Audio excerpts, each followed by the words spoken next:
خیر اعوذ باللہ من الشیطان الرجیم بسم اللہ الرحمن الرحیم. عزیزان من، آج جنوری 1983 کی 14 تاریخ ہے اور درس قرآن کریم کا آغاز سورہ رحمان کی آیت 13 سے ہو رہا ہے. میں پہلے ہی معذرت پیش کر دوں کہ مجھ پر پھر فلو کا حملہ ہو رہا ہے. آج اس قابل بھی نہیں تھا کہ درس دے سکوں، لیکن میں حاضر ہو ہی گیا ہوں. گلے پہ اس کا خاصا اثر ہے. وہ ریاض خیر آبادی نے تو کہہ دیا تھا کہ گلا بیٹھا ہوا خدمت اذاں کی، اور کعبے میں بھلے کو ہم اٹھا لائے تھے ناقوس برہمن کو. میں تو ناقوس برہمن کو اٹھا کر نہیں لا سکتا، تو آپ کو اسی گلے کے ساتھ نباہ کرنا ہوگا.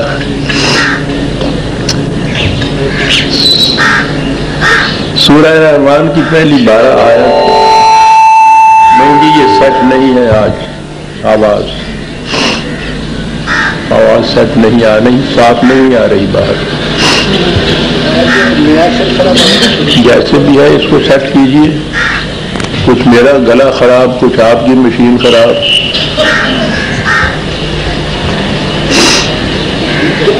ہاں، شکریہ.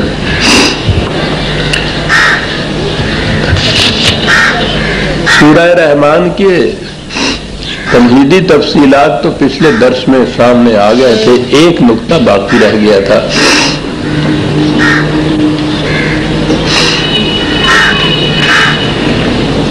ہمارے ہاں جہاں دین میں تعریفیں ہوئی، ان میں ایک سب سے بڑی بنیادی تعریف یہ بھی تھی کہ کہا گیا کہ وحی کی 2 قسمیں تھیں.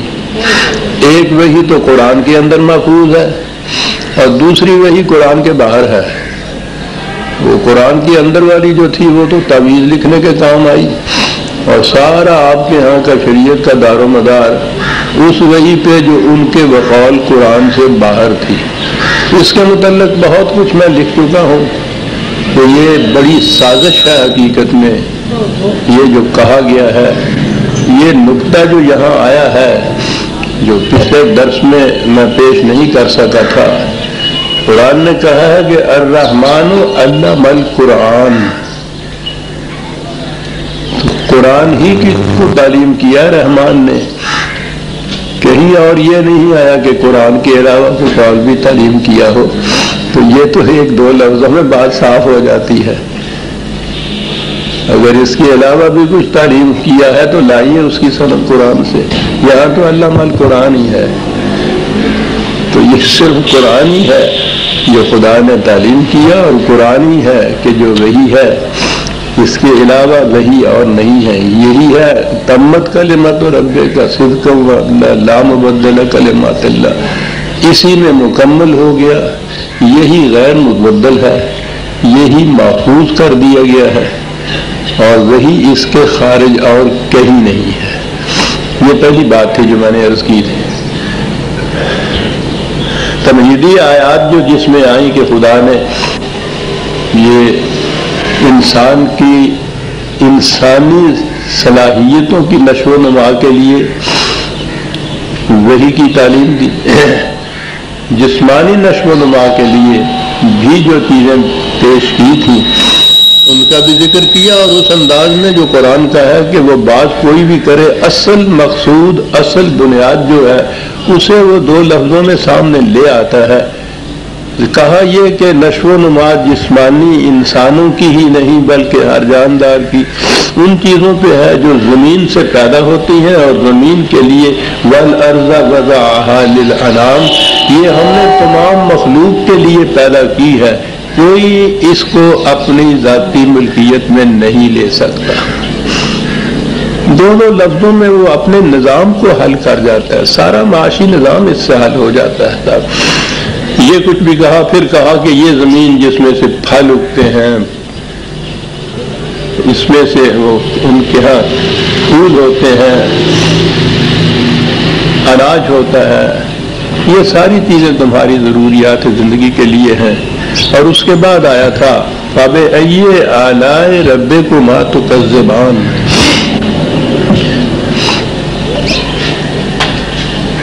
اس کا عام ترجمہ آپ دیکھیں گے، کوئی سا قرآن کریم بھی اٹھا کے لکھا ہوا ہوگا کہ تم خدا کی کون کون سی نعمتوں کی تکذیب کرو گے۔ آلاء کا ترجمہ نعمت ہی کیا جاتا ہے، ٹھیک ہے۔ بعض مقامات یا اکثر مقامات تو ایسے ہیں جس میں کہ یہ ترجمہ کر دیا جائے تو وہ اس کے مناسب ہوتا ہے، لیکن ایسے مقام بھی تو آتے ہیں کہ جس میں یہ ترجمہ اگر کیا جائے تو بات بنتی نہیں ہے۔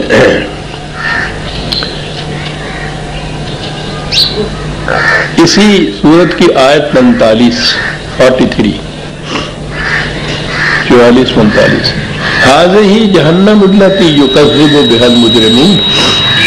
مقافات عمل کے سلسلے میں یہ کہا کہ وہ بات تو وہاں آئے گی جہاں یہ آیت آئے گی، وہ میں جو نقطہ سامنے ہمارے ہے اس کے لیے میں اس کو اس وقت پیش کر رہا ہوں۔ مجرموں سے کہا جائے گا کہ یہ ہے وہ جہنم کہ جس کی تم تکذیب کرتے تھے، یطوفون بینہا و بین الحمیم، کھولتے ہوئے پانی کا عذاب ہوگا وہاں ان کو۔ اور اس کے بعد ہے فَبِأَيِّ آلَاءِ رَبِّكُمَا تُكَذِّبَانِ۔ تو اگر ترجمہ کیا جائے کہ تم خدا کی کون سی نعمتوں کو جھٹلاؤ گے، تو یہ جہنم اور اس میں یہ آتش سوزاں اور یہ کھولتا ہوا پانی، تو یہ کون سی نعمتیں ہیں جس کے متعلق یاد دہانی کرائی جا رہی ہے۔ یہ بڑا جامع لفظ ہے اعلیٰ جو ہے، اس کے معنی قدرت کے ہوتے ہیں، اور قدرت کے معنی لیجئے تو ہر چیز کے اوپر یہ فٹ ہو جاتا ہے۔ بلکہ ایک صاحب لغت نے تو کہا ہے کہ اس سے بھی آگے چلیے، جسے کرشمہ کہتے ہیں فارسی میں، یہ بھی اس کے متعلق کہا جا سکتا ہے، ایسی نادر چیزیں جو پیدا کی جائے۔ لیکن میں نے اپنے مفہوم القرآن میں قدرت اس کا ترجمہ جو کیا ہے، یہ اس صورت میں متعدد بار یہ آیت آتی ہے، تو اس میں اگر تو یہ ترجمہ قدرت کیا جائے تو ہر جگہ وہ موضوع نظر آتا ہے، نعمت کیا جائے تو ایسے مقامات آتے ہیں جہاں یہ فٹ ان نہیں ہوتا۔ تو اس لیے قرآن کے تراجم اگر آپ کے سامنے آئے تو اس میں یہ مشکلات سامنے آئیں گی، آپ کو حل نہیں ہوگا، ایک اعتراض پیدا ہوگا، اور غیر مسلم تو فوراً پکڑیں گے نا ان نکات کو۔ اب ان کے سامنے قرآن کی اصل آیت تو ہوگی نہیں، یا الفاظ نہیں ہوں گے، ترجموں سے ہی وہ لیں گے، انگریزی کے ترجمے لیں یا اردو کے ترجمے لیں، تراجم تو اسی قسم کے ہیں۔ تو بہرحال اعلیٰ کے معنی عربی زبان کی لغت میں یہ میرے تراشیدہ نہیں ہے عزیزان من، معاذ اللہ۔ قرآن میں اپنے ذہن سے کوئی چیز تراش کر پیش کرنا تو شرک ہے۔ خدا تعالیٰ مجھے معاف رکھے، پناہ میں رکھے کہ یہ چیز مجھ سے ہو جائے۔ تو یہ چیزیں اس کی سند موجود ہے، میری لغات القرآن کے اندر ان معانی کی سند انہی کے لغت میں سے، انہی کی تفاسیر میں سے وہ سندیں میں نے دی ہوئی ہیں۔ اپنی طرف سے تو سند میں دے ہی نہیں سکتا، لغت کی سند اپنی طرف سے کیسے دے سکتا ہوں؟ تو وہاں آپ کو یہ ملے گا کہ اس کے معنی قدرت اقتدار یہ کیا جائے تو زیادہ موضوع نظر آتا ہے۔ تو یہاں پھر یہ آیا کہ فَبِأَيِّ آلَاءِ رَبِّكُمَا تُكَذِّبَانِ، یہ تصریح کا صیغہ ہے۔ تُكَذِّبَانِ میں ذرا آگے چل کے بتاؤں گا کہ دو کیوں کہا گیا ہے۔ عربی زبان میں، باقی زبانوں میں تو واحد اور جمع ہی ہوتا ہے، لیکن عربی زبان میں تین صیغے ہوتے ہیں، واحد بھی ہوتا ہے ایک کے لیے، تثنیہ ہوتا ہے دو کے لیے، اور پھر جمع ہوتا ہے دو سے آگے، تین سے آگے۔ تو یہ آگے چل کے میں عرض کروں گا کہ یہ آیات جتنی دفعہ بھی آئی ہیں سورہ رحمان میں، اس میں یہ صیغہ جو ہے تثنیہ کا ہے، تو بات آگے چل کے خود واضح ہو جاتی ہے۔ بہرحال اب اس سے آگے چلتے ہیں، تو آپ دیکھیے قدرت کی نعمت کی بجائے میں نے جو قدرت اس کا ترجمہ کیا تو وہ ہر جگہ کیسے فٹ ہوتا ہے. آگے ہے خلق الانسان من صلصال کالفخار. انسان کو پیدا کیا، عام ترجمہ ان الفاظ کا لیا جائے کہ ایک ایسی مٹی سے جو سوکھ کر ٹھیکری کی طرح بچتی ہے. یہ مسئلہ کہ پہلا انسان کیسے پیدا ہو گیا، پہلے دن سے جب سے انسانی شعور نے آنکھ کھولی ہے آج تک انسانوں کے لیے معمہ بنا رہا تھا. بات تو سمجھ میں نہیں آ سکتی تھی. اب تو یہ مسئلہ بڑا آسان ہے کہ بچہ کیسے پیدا ہوتا ہے. عورت اور مرد کا جنسی اختلاط ہوتا ہے، اس سے استقرار حمل ہوتا ہے، اس کے نتیجے میں بچہ پیدا ہوتا ہے، پھر وہ لڑکا پیدا ہوتا ہے، دوسری جگہ لڑکی پیدا ہوتی ہے، پھر یہ سلسلہ نسل انسانی آگے بڑھتا چلا جاتا ہے. یہاں مشکل کوئی نہیں ہے. مشکل تو یہ یہاں وہاں آگے پیش ہوئی کہ جہاں پہلے مرد اور عورت نہیں تھے جن کے اختلاط سے آگے سلسلہ چلنا تھا، تو وہ کیسے پیدا ہو گئے.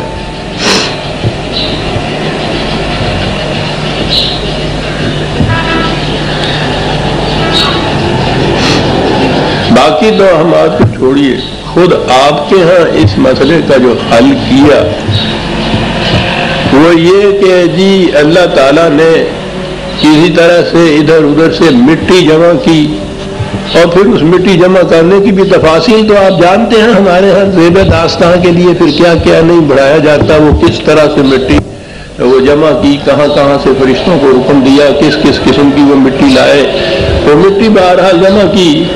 وہ جس طرح سے کمہار مٹی کا ایک تودہ سا بناتا ہے تو اس طرح سے مٹی کا تودہ بنایا، اور پھر اس کا اللہ تعالیٰ نے ایک انسان بنا دیا، اور انسان بنا کے اس میں آپ نے روح پھونک دی تو وہ مرد بن گیا.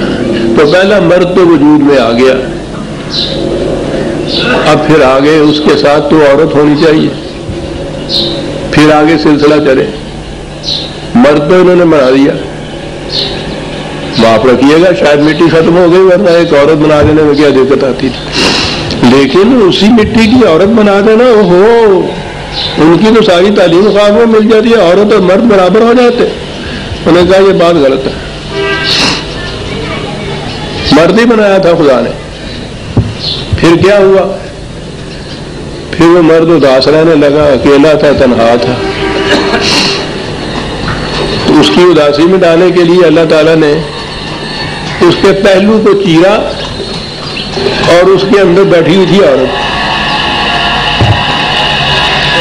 چھپ کے بیٹھنا تھا نا، اور وہ وہاں سے نکال دی اور ان کا کر دیا نکاح. آپ حیران ہوں گے، تفسیروں میں یہ بھی لکھا ہے کہ اس کا مہر کتنا بڑھا گیا تھا. نکاح پڑا کس نے تھا؟ بڑا بڑا تھا.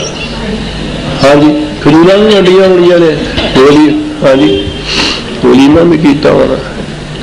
یہ ساری تفسیریں آپ حیران ہوں گے. یہ درس کے اوپر ریڈیو پہ اعلان ہوئے کرتے تھے. بڑے بڑے علامہ آ کے یہ بتایا کرتے تھے کہ ان کا پھر نکاح کیسے ہوا تھا. چونا بینند حقیقت در افسانہ زنند. حقیقت نگاہ سے اوجھل ہو جائے تو پھر افسانے باقی رہ جاتے ہیں. تو اس نہیں، میں نے کہا کہ یہ جو مشکل تھی نا پہلی، کہ یہ پہلے کیسے ایک جوڑا بنائیں جس سے آگے تو پھر مسئلہ حل ہو گیا نا، پھر چل سو چل. لیکن وہ پہلا جو تھا وہ تھا اصل مشکل. تو انہوں نے پہلے کا حل کر دیا، اور پھر اطمینان کی نیند سو گئے کہ یہ مسئلہ تو ہو گیا حل. مرد بھی بن گیا، عورت بھی بن گیا، عورت بھی بن گئی. آگے کلجن اور آئی تھی ان کے ہاں کہ اب اسی جوڑے کے ہاں لڑکے میں پیدا ہونا ہے، لڑکی نے بھی پیدا ہونا ہے. وہ ہوئے بہن بھائی. شریعت کی روح سے بہن بھائی کی شادی ناجائز. اب شریعت آ گئی وہاں. پھر کیا کریں؟ حال ان کے ہاں ہوتے ہیں. پہلے ایک الجھن پیدا کرتے ہیں، پھر اس کا حل تلاش کرتے ہیں۔ حالانکہ وہ پھر یوں ہوا تھا کہ ایک حمل کا جو لڑکا تھا اس کی شادی دوسری حمل کی لڑکی سے کرتے تھے، اور اس حمل کی لڑکی کی شادی، وہ جوڑا پیدا ہوتا تھا لڑکا اور لڑکی، اور اس حمل کی لڑکی کی شادی دوسرے حمل کے لڑکے سے کرتے تھے۔ گویا اگر حمل بدل جائے پہلا اور دوسرا تو پھر وہ بہن بھائی نہیں رہتے۔ عزیزان من، کیا کیا میں عرض کروں آپ کو، یہ اپنے تک ہی اس کو محدود رکھتے تو پھر بھی یہ ٹھیک ہے کہ اس زمانے میں یہ بات نہیں سمجھ میں آ سکتی تھی انسانوں کے، انہوں نے یہیں تک سمجھا، انہوں نے سمجھا، ہمیں کیا، انہوں نے سمجھا تو معاملہ ختم۔ مصیبت انہوں نے یہ پیدا کر دی کہ یہ جو کچھ کہا اس کو منسوب کر دیا نبی اکرم صلی اللہ علیہ وسلم کی طرف۔ وہ جو علم انسانی کی بلندیوں پر فائز تھے، انہوں نے یہ کچھ بتایا۔ یہ آ گئی آپ کے ہاں کی روایات، احادیث، اور اس کے بعد عقیدہ پھر یہ پیش کیا کہ یہ کم از کم صحاح ستہ یا اس میں بخاری اور مسلم کی جو حدیثیں ہیں ان کی احادیث میں سے کسی ایک حدیث کا انکار کرنا مسلمان کو دائرہ اسلام سے خارج کر دیتا ہے، اس کا آپ انکار بھی نہیں کر سکتے۔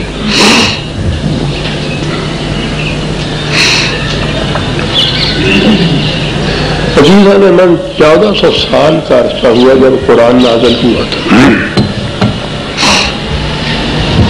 قرآن نازل ہوا ایک ایسی خطہ زمین میں جو یوں کہیے علم کے اعتبار سے تاریکیوں میں ڈوبا ہوا تھا۔ جیسا میں نے کئی دفعہ یہ کہا ہے، حجاز کے خطے میں مکہ بڑا ہی بنیادی شہر، بڑا مشہور شہر، یعنی اس زمانے کا بین المللی سا شہر تھا۔ مکے میں 17 آدمی ایسے تھے جو نوشت و خوان جانتے تھے، لکھنا پڑھنا صرف، اعلیٰ علم تو آگے رہا جا کر، یعنی اس قسم کا وہ ماحول، اس قسم کا علاقہ ہے، اس قسم کا وہ ملک تھا۔ اس ملک کے اندر ایک شخص صلی اللہ علیہ وسلم وہ پیدا ہوا جو اس ملک میں بھی ان پڑھ تھا۔ یاد رکھیے، نبوت سے پیشتر ان پڑھ تھا، نبوت کے بعد یہ بات نہیں تھی۔ حضور نے لکھنا پڑھنا سیکھا، علم تحصیل کیا، لیکن بہرحال نبوت ملنے سے پیشتر ان پڑھ۔ ایسا خطہ زمین، اس کے اندر ایک ایسا شخص وہ جو ان پڑھ ہے، وہ یہ باتیں کر رہا ہے جو محفوظ چلی آ رہی ہیں ہمارے پاس۔ تخلیق انسانی کے متعلق جہاں یہ الجھنیں موجود تھیں، عرب میں بھی تو یہ الجھنیں موجود تھیں، اس شخص کے سامنے بھی تو یہ الجھنیں موجود تھیں۔ وہ تخلیق انسانی بلکہ زندگی کی تخلیق کے متعلق وہ کچھ بیان کرتا ہے کہ آپ کی 20ویں صدی میں آ کر سائنس کے انتہائی انکشافات ایک ایک کر کے اس کی تصدیق کر رہے ہیں، اس کی سند لا رہے ہیں۔ یہی وہ مقامات ہیں جہاں وہ پیرس کا محقق ڈاکٹر، جس کا میں نے کئی دفعہ ترجمہ کیا، ذکر کیا ہے آپ کے سامنے، بوکیلے، ان مقامات پہ آ کر جب وہ آیت لاتا ہے قرآن کی، اور وہ اس طرح جیسے فرتے حیرت سے یا فرش مسلط سے اچھل پڑتا ہے، الفاظ اس کے یہ ہوتے ہیں، اے دنیا کے بھر کے سائنسدانوں، خدا کے لیے بتاؤ کہ 1400 سال پیش پر ایک شخص یہ بات کہہ سکتا تھا اپنی طرف سے؟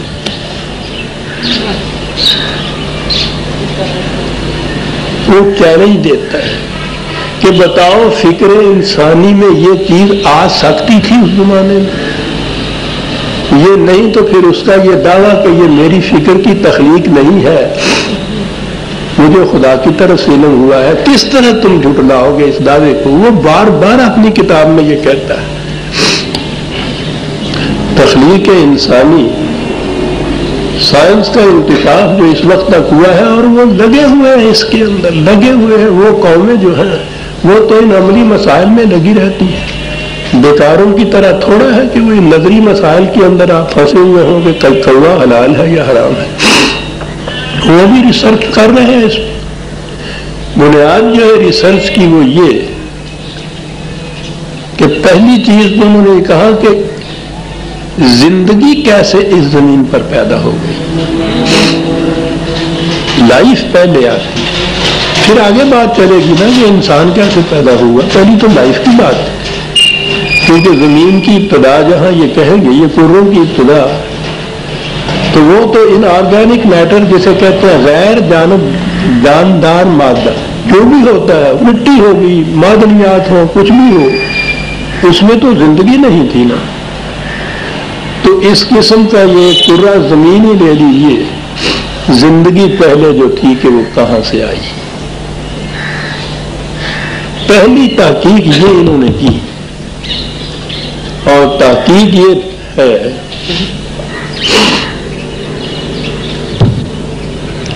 کہ سمندر کے کنارے یا پانی جو تھا وہ مٹی کے ساتھ ملا. مٹی کے اندر اس قسم کے سالٹس اور معدنیات تھے کہ پانی کے ساتھ مل کے سورج کی حرارت جب ان پہ پہنچی ہے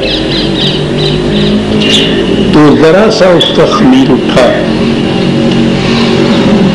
اور اس سے ان کیمیکلز کے اس طرح پانی اور حرارت کے ملنے سے پہلا لائف سیل اس کے اندر پیدا ہوا.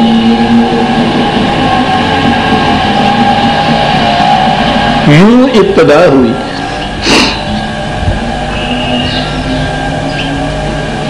ان آرگینک میٹر میں نے کہا ہے مٹی، وہ ملتی ہے پانی کے ساتھ، وہ چپچپی مٹی بنتی ہے، اس پہ حرارت سورج کی پڑتی ہے، اس سے وہ جیسے وہ بیکڈ جسے کہتے ہیں نا، مٹی میں سے کوئی چیز نکلی ہوئی، جیسے مٹی سورج میں رکھی ہوئی نیلی مٹی کا چیپڑا رکھا ہوا، آپ دیکھتے ہیں کیا بن جاتا ہے وہ، اور اس کے اندر سے یہ کیمیکل پانی کے ساتھ ملتے ہیں. پہلا لائف سیل بن جاتا ہے اس میں. اب اگلی بات یہ ہے کہ وہ تو ایک سیل ہے اتنا چھوٹا کہ جو نیکڈ آئی سے نظر بھی نہیں آتا، معاف رکھیے گا.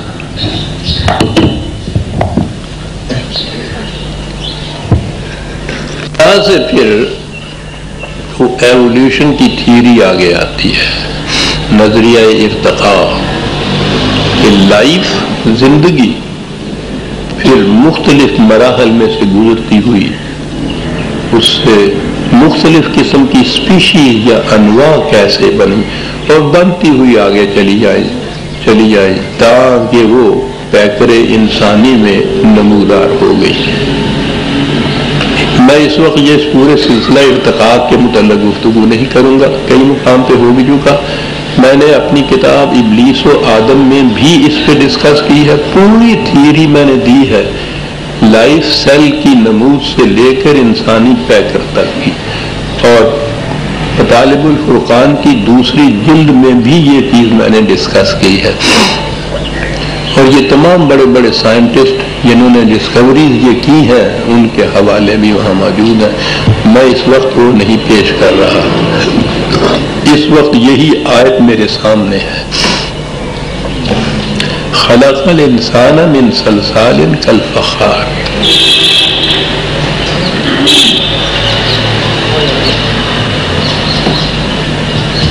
دیگر مقامات میں قرآن کے تمام وہ آیتیں موجود ہیں جن کو کڑیاں ملانے سے یہ سارا سلسلہ جتنا بھی ارتقاء کا اس وقت تک نمودار ہوا ہے ان کڑیوں کے ملانے سے وہ سارا ایک ایک کر کے سامنے آ جاتا ہے. قرآن کا انداز یہ ہے کہ وہ دیگر مقامات میں ان میں سے کسی ایک بات کا ذکر کر دیتا ہے. تو اس نے خود کہا ہے نا کہ تصریف آیات سے میرے مفہوم سمجھ میں آئے گا کہ جو میں نے مختلف مقامات پہ اس موضوع کے متعلق کہا ہے ان سب کو اکٹھا کر لو تو بات سمجھ میں آئے گی.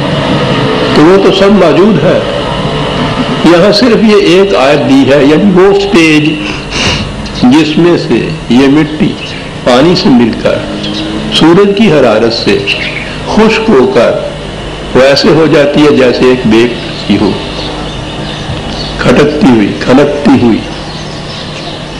یہاں سے ہوئی بات.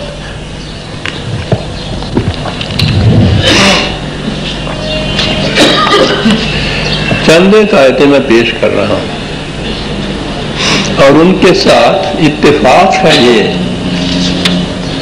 کہ اسی مہینے جنوری 83 کا ریڈرز ڈائجسٹ آیا ہے. اس میں ایک بڑا پورا معلومات مضمون ہے تو مختصر لیکن بڑا جامع سا ہے. How life on earth begin. زمین پر زندگی کی نمود کیسے ہوئی، ابتدا کیسے ہوئی، شروع کیسے ہوئی. اب قرآن کے الفاظ کے اعجاز دیکھیے آپ کے بات کیسے سمجھاتا ہے. ہمارے ہاں تو یہ ہوا نا کہ وہ مٹی لی تھوما سا اور اس کو اس طرح سے ایک پتلا بنا دیا، وہ پھونکی آدمی بن گیا، تو گویا یہ تخلیق ہو گئی نا آدمی کی. قرآن کہتا ہے بدأ خلق الانسان من طین.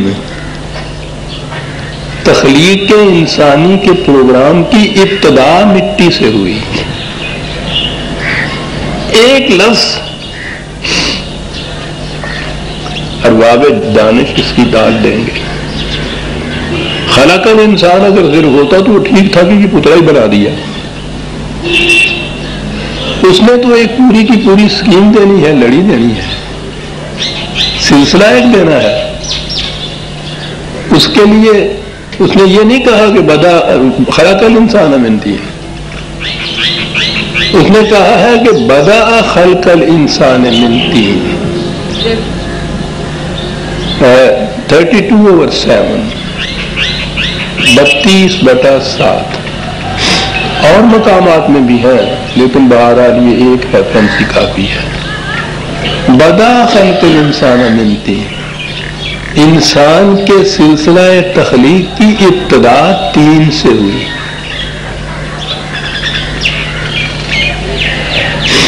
طین کا ہمارے ہاں تو ایک ہی لفظ ترجمہ مٹی ہم کرتے ہیں. اس لفظ کا انگریزی زبان میں ترجمہ کلے کیا گیا ہے.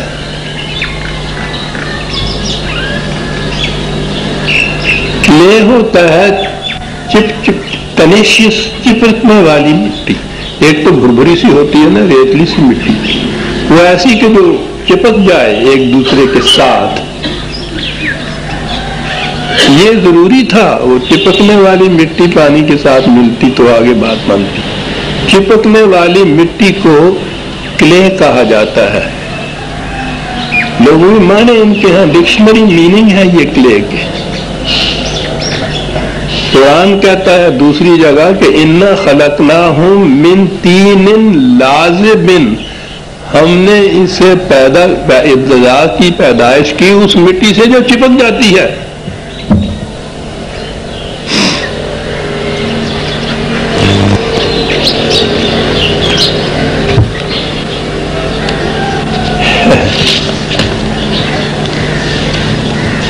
یہ مضمون نگار اس میں لکھتا ہے، بڑے بڑے سائنٹسٹ جو ہیں ان کے حوالے دے کے مضمون اس نے لکھا ہے.